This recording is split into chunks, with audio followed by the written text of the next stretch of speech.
Hello and welcome back. This is video number 3 and let's talk about broad niche and specific posts. Basically how to set your profile up in such a way that it attracts the right person.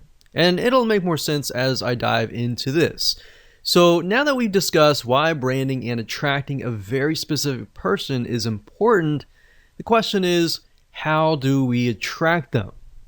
Well, your main profile should cover a broad niche, and that's why this is titled Broad Niche and Specific Post.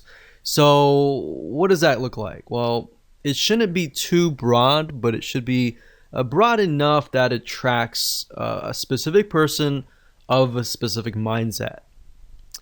And then, of course, your content posts, which are your pictures, then should be more specific.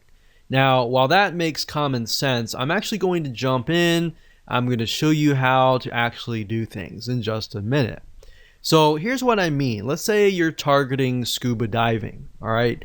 So if that's the case, you should use a general or broad keyword related to scuba diving. Now, if you want to do scuba diving, that's fine. Maybe you want to do something more specific, like you're just scuba diving masks. All right, so you can focus just in on that as your broad niche keyword, but you don't want to be too specific because you want to attract somebody of a similar mindset. So in that case, you might want to do like a scuba diving profile.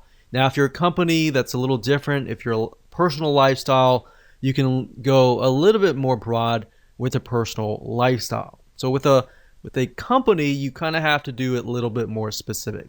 But if it is specific for your profile, your posts need to be more specific.